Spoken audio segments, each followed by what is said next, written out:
Information presented in this program is for educational and informational purposes only and should not be considered financial, investment, legal, tax, or professional advice. Any opinions expressed by the host or guests are their own and do not necessarily reflect the views of the producers, sponsors, or affiliated organizations. Digital assets, cryptocurrencies, decentralized finance protocols, and related technologies involve significant risk, including the potential loss of capital. Viewers should conduct their own research and consult qualified professional advisors before making any financial decisions.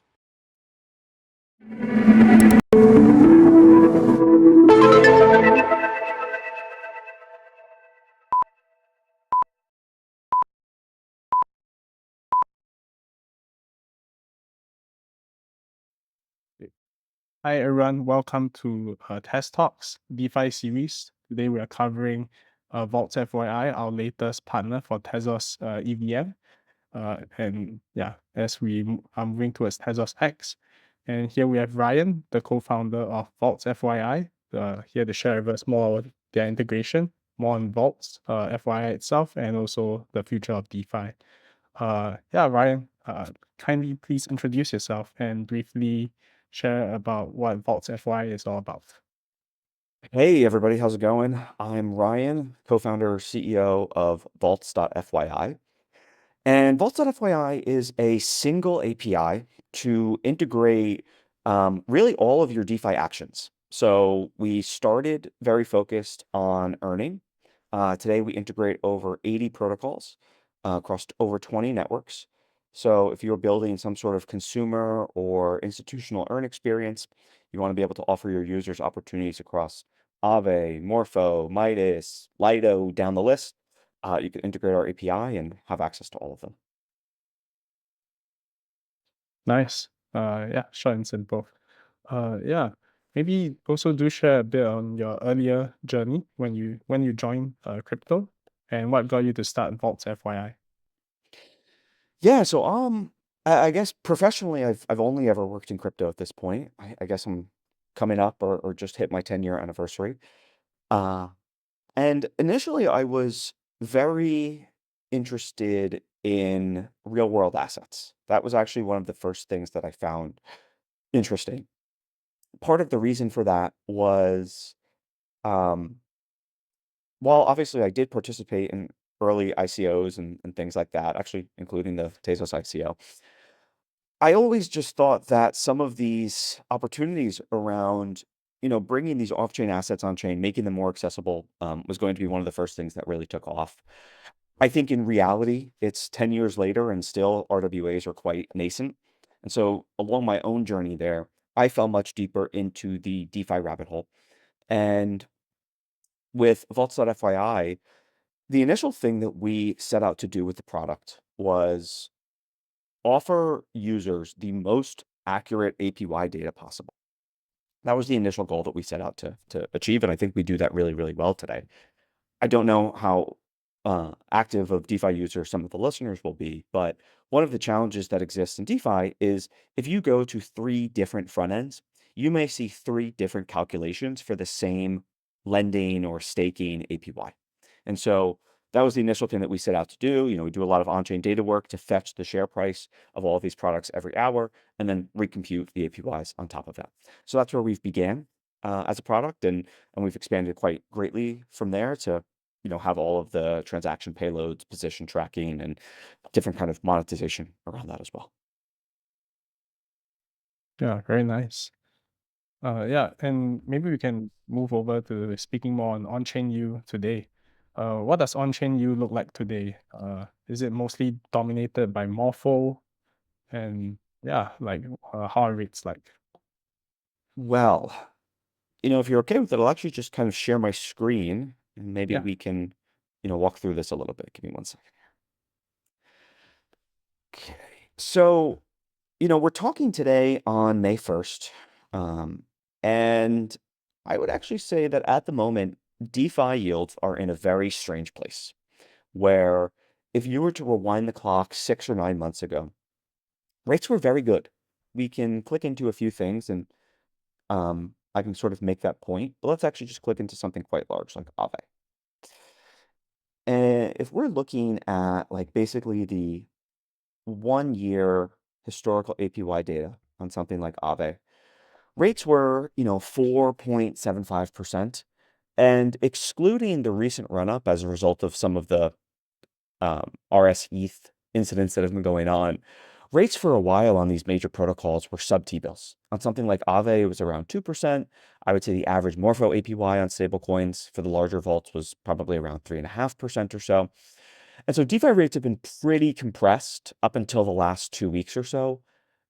At the moment, we have a lot of things that are running quite high because of the RS ETH hack and the resulting downstream effects that came from that. But yeah, DeFi has been in a bit of an interesting place. I'd say probably the 2 or 3 trends that are most relevant at the moment are or is this kind of shift towards more managed products. That is, things where the manager or curator of the vault has a lot of discretion of what they can do with the underlying funds. What that means in practice is that the product you're getting is something that looks or feels a bit more like maybe a hedge fund strategy or a private credit strategy. There's different guarantees around withdrawals and deposit timelines, but as a result, people are able to offer higher yields. For example, this APY USD product, if you read kind of our footnote here, you can see that this actually has a 30-day cooldown period, which is one of the longest that we've ever seen, or I've ever seen at least. At the same time, if you look at the APY that it's been able to deliver recently, it is paying out, about 10%, 10.9%, 7-day average APY, 10.8% as a 30-day average APY, which is quite excellent. This product is very interesting though, right? What is it doing? It's primarily backed by MicroStrategy's STRC preferred shares. So yeah, just this is kind of, I think, the biggest shift we're seeing in the market at the moment. People pursuing higher yielding strategies, and I think making some trade-offs around sort of on-chain guarantees in exchange for that. Got it. Yeah, actually, in my own experience, I use Midas and Morpho a bit. On Midas, Yeah, some of the products have very long redemption periods, absolutely. around 60 days. Yeah. And that's as a DeFi native user, that's not something I was used to, and me having skipped off some of the pages of information, I did not know that it would take a few more than just a few seconds. Yes, I think that is something that a lot of people are kind of debating the trade-offs around, because so much of DeFi composability is based on these atomic guarantees that if you want to exit a position, you can have that in the current or next block, essentially. Now, there are a lot of trade-offs, though, that you pay for that instant liquidity.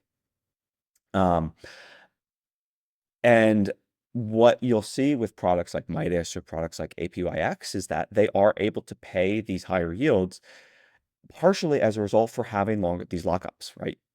Essentially, you're paying them for that lack of liquidity, if that makes sense. But yes, so In that case, the higher yields come from potentially off-chain strategies or investments, maybe even private credit. absolutely. Is that it? So we can go back actually to this Midas example. This product here, Midas Fosinara 1.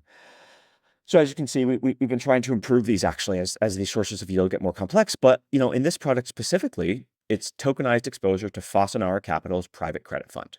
And that fund is lending across fintech, consumer, SMEs, and real estate. And so as you can see, and let's actually just zoom out here a little bit more. Let's look at like the 180-day, 30-day average APYs. You can see back in March, this was paying almost 15% as the 30-day average. So if you were to take the APY over that 30-day period and annualize it, essentially. And this was at a time where Aave's USDC lending yields were close to maybe 2-3%. So, you're definitely getting compensated for, you could say, the higher risk, but also the lack of liquidity that some of these products offer. And that's a very fair and appropriate trade. Yeah, understand. Still, And do your own research, right? All of these things do have different risks. yeah, definitely. And with vaults.fyi, it will provide a very comprehensive, I guess, aggregation of all the different yield assets, yield products across different chains, and also analytics on them, right? Absolutely. And, frankly, not just that. I mean, here, let's just take this example. So here's actually a product from, I believe this is a South Korean hedge fund, Hyperion. And as you can see in the description here, basically like they're running stablecoin yield strategies. And at different points in time, so right here, I'm looking at the 30-day average, which I think is actually a pretty good indicator of kind of the stickiness of these yields. Back at the end of last year in Q4, late Q3, this was paying, at its peak about 25% APY. Today, it has kind of settled out around 6%. I think that's a combination of sort of moving into safer strategies as they were employing some much higher risk stuff back here. But we can actually manage our position across all of these vaults as well. So you can see my right panel here, or is the window blocking it? Oh, great. No, Yeah. you can see. Great. Yeah. Yeah. So if I click right here, I can actually deposit just 100 USDC directly into this vault. Right now, my Rabby wallet is popping up. You can't see that window, but if you could, actually, I'll share that window instead. Give me 1 second. So actually, if you take a look here, I'm showing my Rabby wallet. And one of the things that we take a lot of pride in with the product is that we don't add any additional smart contracts or fees of our own into this flow. And so if you're looking at this vault right here where I'm depositing, you can see I'm interacting directly with the Midas protocol. And so now I'm just going to click sign. Since I'm unfortunately not using a smart wallet at the moment, I'll have to do 2 transactions, but I'll come back over here and show you that. Now, hopefully I didn't pick a bad example here. I know some of these Midas vaults have sort of additional requirements, so I actually might not be able to deposit to this one, but let's take a look. But yes, I'll give this a second because, oh, here we go, great. Excellent. There's the deposit. And, oops, I had a little bit of a bug there. I can always show you a different example as well. Yeah. But yeah, sorry, let's keep going. So on you guys do not take a fee on, I guess, the deposits. Would that mean on redemption that there's a fee that you guys are carrying? No, so actually, if you take a look here, so this is actually a fee implied by Midas for instant redemptions. If you go through their front end, you're able to do sort of delayed redemptions, but this one's for instant. We don't monetize our front end at all. Our core business is actually our API business, where other people are able to build the same functionalities into their products. And so you can think of our front end as acting as kind of like a showcase for everything that you can build with our APIs. Yeah, and also maybe we can go through the integration that you guys are doing with Tezos X and what vaults are covered under there. Yeah, absolutely. So we just recently added support for Etherlink, now Tezos X, and we added support to begin for Morpho, Midas, and I believe Gearbox. And we're actually quite excited to be able to add more as you guys continue to grow and I think sort of build out a more robust DeFi ecosystem, especially around some of the metals that you guys are working on and these more kind of tokenized commodity type products. Yeah, that's still pretty new, but definitely looking to expand into more DeFi strategies down the road. Currently, mostly through spot purchase, yeah, on metals.io. Yes. Yes. I mean, I think it's very interesting what you guys have done with the uranium product. And if I look across DeFi right now, I think one of the challenges we have is that there is a lack of great collateral assets that people want to own and borrow against. Um, I'm not sure that just bringing commodities on chain means that people will want to necessarily own them for the long term, but they do make for good collateral assets, which is something that I'm particularly excited about. Yeah. And yeah, I guess most of DeFi now, especially on pub dexes, they found a lot of product market fit with having just the ability to long and short some of these commodities. Yeah, I think we can see that expanded towards more of the rare metals series and more of the metals which are not covered in the typical club decks like silver and gold. Yeah. Yeah, certainly. Yeah, and yeah, maybe you can share more on your API and SDK business. How does that, how simple it is for a project to integrate you guys for the front end, and yeah, and directly have Tezos X, Midas, and Gearbox vaults on their UI. Yes, extremely simple. So, I think one of the reasons we're able to say with such confidence that the API is so easy to work with is the fact that our front end is powered by it as well. And so we have, very intimate experience building with our own products. Today, what this looks like, and I think if I had to say what actually is the most complex pieces today, um, I think the thing that we spend the most time talking with teams about is how they're thinking about their DeFi strategy and ultimately the opportunities that they want to show to their users. Because we integrate so many things, I think teams can look at that and they can feel one of two ways.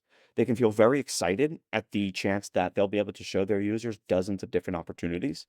I think actually a great sort of example of that is today we power the Earn tab for Jumper. And if you look at what their team has done here, and you can see like Ember are things we support and all of these, I think what their team has really done here is they're showing today hundreds, if not maybe like upwards of about 500 different DeFi opportunities to their users, things like APYX, things like Ember. And they've really pushed the frontier of wanting to show their users as many things as possible. I personally believe that is the kind of most exciting future for DeFi, where we have all of these options that users can choose from. I'm actually a bit disappointed when I see people kind of limit their customers to just one or two options. Now, on the flip side, to kind of stand up for that point, I also recognize that DeFi is complex. And looking at a page, let's just take ours, for example, that shows upwards of like 1,000 strategies today can feel very overwhelming to kind of newcomers. And I think that's where our API is so powerful in that when people work with us, they are able to choose to show their users just one Midas vault on Tezos X. They are able to choose to show them just one Morpho vault on Ethereum mainnet, or they can show their users both of those, 10 times that, 100 times that, or really whatever they're looking for. So I think that's where we really kind of shine here.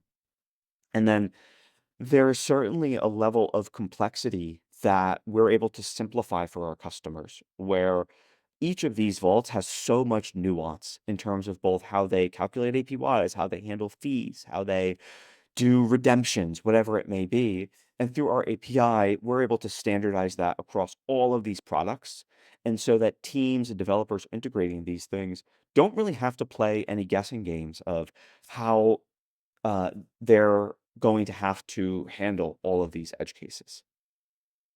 And so that's kind of in this page, we're showing a sample of all of the detail that we show about these different vaults. And this is only growing as we're starting to add more sort of risk and reputation-based features here as well. Got it. When you mention reputation based, is it something to the degree of like risk scoring of some of these vaults? Yes, absolutely. We're a bit hesitant, admittedly, to use the word risk here because we can spend an hour talking about this topic. But when it comes to reputation, when we started doing this, we wanted to create a framework that scales very seamlessly to all of the things that we integrate with. So as I mentioned, today we have over 80 protocols, over 20 networks, and that represents, on our front end, we show about 1,000 strategies. In our back end, we have like over 3,000 vaults. So we wanted something that would scale across all of those. And the current limitation with a lot of the existing risk frameworks out there today is that they're pretty manual. And so they might rate, say, 100 Morpho vaults and, a few things from Aave and Spark, but we have, 500 Morpho vaults today, and we want to have something that scales across all of that. So our reputation scores began as, let us look at the on-chain factors that we can measure. Mostly what this means today is measuring the TVL over time in the overall protocol and the pool, with some other smaller factors as well. We're currently making some adjustments to this to, both one, kind of reweight how we handle the scoring of TVL over time, but also add in some, you could say, sort of deductions to the score when things have these kind of manual incidents applied to them. So this is kind of a tricky example where if you look at something like Aave v3 WETH, this is one of the largest products in all of DeFi. Thus, on our score, it is ranked very, very highly. At the same time, Aave's just recently had this incident where they're exposed to the bad debt from Kelp. Admittedly, it is very difficult for me still to think about how I should reweight my thinking of Aave in these circumstances, but it's probably no longer appropriate to rate it as highly as we did on our existing reputation score. And so that's one of the places where we're starting to think about how we make these adjustments. Yeah, actually, maybe diving more into the risk side of things, and for reputation scoring, I think it's very important to have for vault strategies. And yeah, it's great that you guys have this standardized format of scoring across all the vaults on your platform. Yeah, I guess on the topic of risk, a lot of these vaults manage multiple I guess assets across different protocols and even different chains sometimes. At some point it feels like a Jenga, like a falling piece of a Jenga block, right? Where potentially some of these things might get hacked, and the vault would have maybe like 5-10% that is lost. Something similar to what has happened with the Aave situation with Kelp DAO. Yeah, I guess maybe your thoughts on that. With vaults moving forward, we'll have more of these. Would it potentially be a risk for all strategies? So the short answer is yes. Now, the longer answer here is, well, I'll take this in two different directions. One of the things that we're still kind of scoping, because it is a genuinely massive project, is trying to figure out how we can show through our front end the links between these different products. So, for example, and I'll tell you both like where we're excited to do this and also where there's still going to be challenges. For example, we certainly could today have had shown that when you're lending to Aave, these are the collaterals you're exposed to and how much of each you are exposed to on each of their instances. And we would have shown Kelp in that situation, RSE. And when Kelp started to blow up, people could have been better aware of that and maybe would have been able to exit their positions faster. So like in the moment, I think that's very, very useful. At the same time, the reason it appears, because all of this stuff is still sort of being litigated, the reason it appears Kelp was negatively impacted is as a result of the layer 0 bridge. Now, I don't know that our analysis necessarily would have highlighted that RSETH is this L0 bridged product. So there's still so much complexity even there in breaking out all of these different links. At the same time, it is something that we're working towards. I think there's so much, though, of figuring out just one, like, how do you even show users that complexity under the hood? So lots of details there. I do think one of the other things we will see going forward as a result, really, of everything from the past month, so really starting with Resolve and USR, now ending with Kelp. I think one of the things we'll see is curators and protocols probably be more hesitant to add new collateral types. I think there's going to be much, much, much stricter underwriting, and we may see protocols and curators begin requiring higher, say, maybe not insurance, but like junior tranching or something, to be able to be added as collateral into these different products. I see. Yeah. Yeah, I think that there was also a tweet, right, which I saw that a lot of people are not even putting into the junior tranche, but towards the senior tranche, so that they will not face the risk when something like that happens again. Well, I mean, I was going to say, I think historically, actually, one of the things that's been difficult about tranching is that amongst crypto native folks, I think junior tranches feel more attractive because maybe it's taking something that was a 6% APY and bringing it to 11, 12, 15%.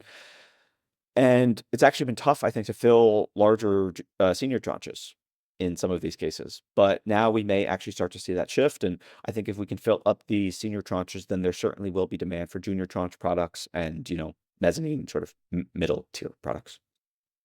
Definitely. And on, I guess, yeah, you vaults and yield discovery. Looking at your UI, like you mentioned, there's so much vaults to filter through different categories. How do you think typical retail user will do vault discovery in the future? And maybe a segue towards more the agentic side of things, right? Will Mm. you actually see maybe like agents handling this part? Maybe just a chat feature where we can just chat with vaults.fyi directly, and they'll derive for us a set of vaults that we are looking for. And yeah, just your thoughts on that. Yeah. So, on the agentic stuff, I'm basically of two minds. We have an MCP live today. We have X402 payments integrated. We have made about, $20 or something from X402 payments. So it's very, very early. And we are truly like at this week and hopefully maybe next week or the week after we'll ship it. We're making a giant revamp to our kind of MCP and CLI as well, so that it will be much, much, much easier to interact with our APIs agentically. Now, I am probably a lot more skeptical in the short term that that is a retail focused experience. I say that because I don't think the average retail user is going to be managing money through their LLM interfaces in the near future. I would say myself as maybe a prosumer that I'm also relatively skeptical of having like an agentic wallet today, but maybe I just need to use them more and build up my own sort of trust on that. So I'm a bit slow to move on some of that today. I do think though that for pro customers or for prosumer type folks, we're seeing a lot of demand for the agentic type of user experience, where maybe it is someone who is managing their own portfolio of tens, hundreds of thousands, millions of dollars, and they want to be able to build custom workflows, custom dashboards, custom alerting. And for something like that, our API is one of the most powerful tools you can use. And to be able to just do that through your terminal or Claude Code setup is pretty valuable. So I think we'll probably see these things roll out less at the retail level to begin, more at the sort of prosumer level. We do have some products that are building things like, let's call it like a wealth front for DeFi yield type of things. One of our customers here is named Otis. Their website is otus.io. They actually began as a more chat-like agentic yield experience. And they've shifted that into moving all of that agentic flow behind the hood and giving users just a much more simple wealth front, like a neobank experience. So I think that's probably how we'll see that other piece of the pie shake out, like the more retail type of products. Got it. And for yeah, going back a bit to your API and SDK business, besides Jumper Exchange being a major client and yeah, I guess showing so many vaults on their UI, with the help of you guys, do you guys potentially see clients more in the Web2 fintech side of things, where someone like Revolut might come up and be like, hey, we would like to have vaults accessible on our UI, through your APIs? Yeah. Just wondering on the B2B side of things, where are things headed for vaults? Yeah, absolutely. So, I think if you look at our customer set today, it is a very wide range of different builders. Everyone from actually a lot of the curators use our APIs to sort of either build their vault pages or access our data. You have the agent teams that are building these much more modern experiences where they need access to all of these opportunities, all of this data, all of these transaction payloads. You have a lot of Web3 wallets, exchanges, etc. And on the Web2 side, we're starting to see more interest here. Um, I think it is still very TBD what those product experiences are going to look like at scale. I imagine actually we'll see something similar to like, so let me give maybe like two contrasting examples here. Let's take a company like Robinhood, right? Robinhood in stock trading offers their users everything imaginable, and that's exactly what they're looking for.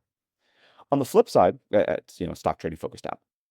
On the flip side, I think you see apps that are more like neobankish, that when they start offering stock trading to their users, they actually don't offer everything to begin. Maybe they'll offer Tesla, Apple, Google, and kind of highlight some of those just as the big names that people are going to recommend, but they're not going to show kind of micro caps to their customers.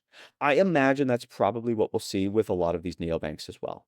Maybe they'll want to begin like integrating our API and say, okay, great, we're going to show our users two Aave vaults, two Morpho vaults, a vault from Midas, and one or two other things. And then from there, they'll kind of expand. They'll hear from their users what their users like, what they don't like. But I think that's how we'll see this kind of progressive rollout at these more Web2 focused firms. I think the place we'll maybe see adoption first is at the more institutional Web2 type of firms. So you can already see places like Interactive Brokers, for example, that have added stablecoin transfers or top ups or something on the weekends. I imagine that they'll probably move a bit faster on some of these things, where similarly they have this more prosumer base that probably is already asking for these types of products and offerings. I see. Yeah, potentially more on the institutional side. And yeah, maybe going back to more on the retail side, you mentioned a bit on CLI and also potentially cloud code compatibility with your APIs and SDKs. Would we potentially see more typical uh, users just using cloud code to create their own front ends, right, with your APIs? I hope so. That would be great. I'd say where we sit today is actually you've just given me a good idea that I'm gonna take back to the team, which is we should probably just have like a skill or something where people can actually easily generate their own kind of front end based on our APIs. That's a great idea. But yeah, because I actually was going to kind of make a joke that I think actually the front end development is the still the part that takes the most work from a team because they want it to feel like their brand, their style, all of that. But that's a really smart idea. Yeah, I think a lot of blockchains even are moving towards like cloud skills that can Yeah. be folded. Yeah, just to do anything actually. Yeah, that would be pretty cool. But yeah, I'm not sure of the value I guess it will bring to the businesses, right? Because having vibe coded apps on your blockchain or vibe coded front ends uh, of DeFi strategies and vaults, whether maybe on a personal software basis, it might make sense, but looking at those to create distribution, questionable. Yeah. Well, I don't know that they would be creating distribution as much as I think what they would be doing is tapping into distribution that they already have amongst their customer base and sort of resultingly they're adding DeFi as just like another offering for their users, if that makes sense. Yeah, I think the closest example I had recently to someone who's using Cloud Code to create DeFi front ends is this guy called Zach XPT without the H. So he's not the crime Oh, a investigator. different Zach XPT. Yeah, just Oh, okay. just Zach AC. Yeah, he created a cool front end where basically you're just driving a spaceship and each planet is a different vault. And I Really? guess like it sounds like a silly idea, Yeah. but he had like 60K followers. So some of his quirky apps actually gains a bit of traction. The first time his vibe coded app actually gained a lot of traction was his bridge.gg app, which is literally it's powered by Relay and Jumper. You hmm literally drive a car across a bridge as you bridge your assets. Yeah. Oh, I think I saw that. Yeah. Let me take a look. Yeah, it was hella funny. So I mean, Yeah. there's not gonna be real users from it, but I think it's just a very quirky take on DeFi front ends. Yeah, I think it's good with a lot of the AI stuff to kind of just have fun with it and learn that way as well, but off topic. Yeah, my bad. Yeah, maybe finishing off more on the future of vaults in DeFi. With your I guess your top down view on all the vaults on vaults.fyi, where are you seeing liquidity move towards now, or what are curators putting into these vaults? Is it more RWA? Are we moving more towards off-chain assets? Yeah, just wondering. Mm. Well, difficult question. To your second point, I would say yes. I think we're probably moving, at least in what people are talking about. People are certainly talking more about real world assets, private credit, things of this nature becoming sort of the foundation of yields and vaults. Now, in practice, those things to me still do feel very early in that I don't know. Let me kind of fact check myself here. I'm trying to think of actually like on a fully public blockchain network, what are the largest RWA products today? And outside of T-bills, nothing's particularly jumping out to me. Mhm. So, but outside of T-bills, of course. That said, I do think over the last year, 6 months or so, especially, people have gotten frustrated with the lack of sort of non-speculative yield in crypto. And on that basis alone, there are a lot of people really pushing to bring RWAs more on chain. So I suppose if I had to take a long-term bet, maybe 2 to 4 years, that yes, RWAs will be more of a core pillar of these vault products. But again, I'm taking a much longer time frame there intentionally because as someone who has been following RWAs specifically for about 10 years now, they have always been slower to roll out than anyone expects. In the short term, I probably do expect more things that look like these tokenized fund strategies. Again, what I mean by that are people who are willing to give money to someone that has more discretion over the funds, but then maybe is able to run strategies on a centralized exchange, is then able to do levered looping strategies. These things do certainly come with more risk, but presumably those lenders will be compensated with a higher APY as well. Understood. So I guess more towards where Midas and Morpho are headed. Yeah, more Midas with their Yeah, I'd recent. say, I'd say so. I'd say so. Yeah, got it. I'd say so. And yeah, maybe just to close it off, maybe you have some final words on vaults.fyi and yeah. Yes, if you are looking to integrate DeFi into your product, whether that is an agent, a wallet, a neobank, an exchange, cool front end, and you're looking for a partner on that, please do give us a call. My DMs are open on Twitter, and my Telegram handle is the same, just my full name. From there, if you are particularly interested in opportunities on Etherlink/TezosX, we have them integrated as well. So please give the team there a call or give me a call, and we'll be happy to work with you. Yeah. Thank you, Ryan, for your time, and thanks for sharing everything about vaults.fyi and DeFi. Thank you very much. Have a great day.